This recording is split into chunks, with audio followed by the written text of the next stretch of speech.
quero dividir aqui nesse momento uma reflexão com relação à lucratividade das empresas. Fiz uma análise em diversos contratos e identifiquei fragilidades em todos os contratos que eu pude avaliar, sem condição inclusive de finalizar qualquer contrato, no sentido de que os que já existiam, eles estavam tão vulneráveis, tão prejudicados, que não teve condição nem de reaproveitar. Eles tiveram que ser refeitos. Onde que eu quero chegar com isso? Eu quero mostrar para vocês a condição de um negócio, de uma empresa, a fragilidade da condição que muitas vezes você se coloca. Por quê? Você tem uma entrada de recurso, você está ganhando, mas você não tem lucro. Isso acontece constantemente. Por quê?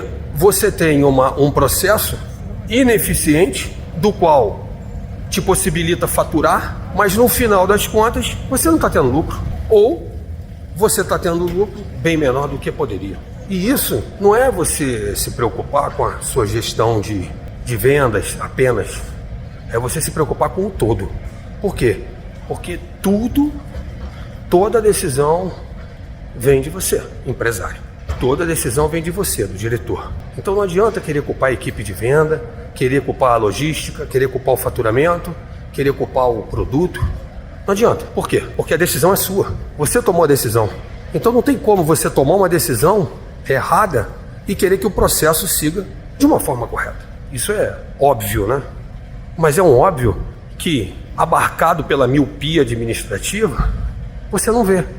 E isso vai consumindo a tua empresa, o teu processo, os seus resultados. E não é só o que você deixa de ganhar, é o que você está fortalecendo o seu concorrente. Porque quando você não ganha, quem está ganhando é seu concorrente. Hoje, eu fui fazer uma caminhada, num período de meia hora que eu tive, para dar uma descansada. Eu falei, eu prefiro caminhar. Fui caminhar.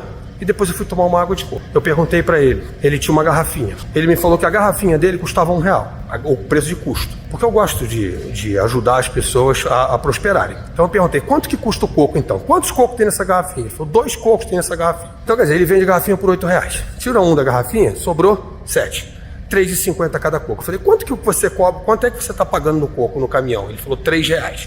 Ou seja, ele ganha 50 centavos em cada coco que ele vende. Tudo bem que ele pode estar desinformado, mas vamos colocar que ele compra esse coco a R$1,50 cada um. E ele está ganhando o dobro, 100%, R$1,50, né? Mas o que acontece? Ele compra matéria-prima cara. Se ele compra matéria-prima cara, ele perde dinheiro, porque ele vive de centavos ali, não é isso? Então ele acaba perdendo dinheiro, né? Então por que eu estou falando isso? Estou falando isso para poder conscientizar o empresário de que ganhar o dinheiro, faturar, não é ter lucro. Ter lucro é totalmente diferente. Você tem um processo numa montadora, por exemplo, né? ou numa concessionária, que você consegue ali obter resultado com um mix de produtos, né? Que é a venda do carro, zero, a venda do carro usado, a venda de peça e a manutenção.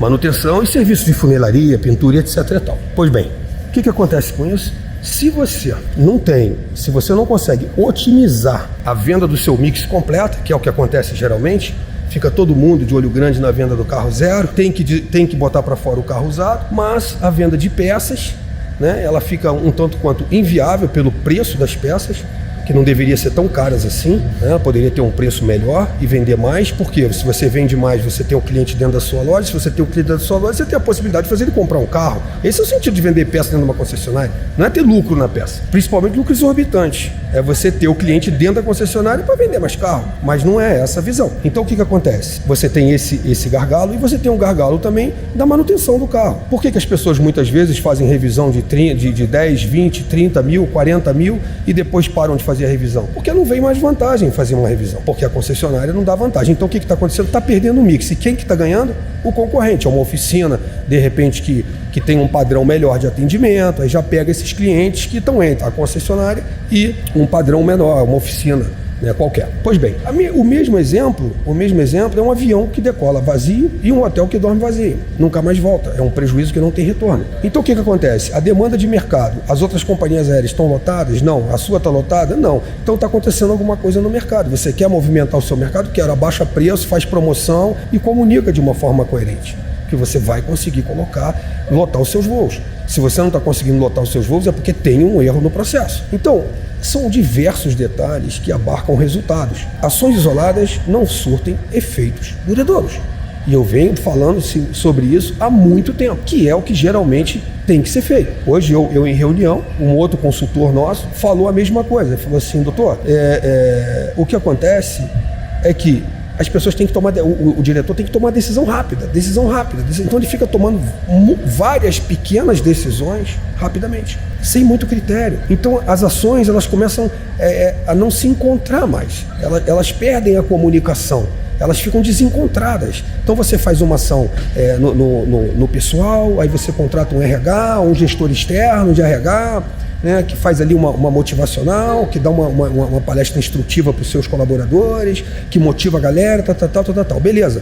Mas chega na hora do cargo, de um plano de cargos e salários, você não tem um plano de cargos e salário. Então, quer dizer, o cara fala assim, o que eu vou ficar trabalhando aqui nessa empresa? Qualquer centavo a mais que qualquer pessoa ofereça para um colaborador seu, arrasta ele e leva ele embora. Então não adianta. Aí você tem ali os seus vendedores, os caras estão bombando, velocidade de raciocínio, vendendo, os caras são bons, vendedor bom, porque eu já comandei várias equipes de venda. Vendedor bom é vendedor bom, não tem jeito, o cara vende mesmo. E o vendedor ruim é porque ele está mal treinado, é só treinar que ele vende também.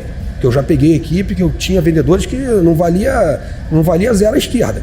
E eu capacitei todos e fiz com que eles se transformassem em grandes vendedores, né? Então tudo depende da boa vontade do cara. Não tem bom, aí tira da equipe que é melhor.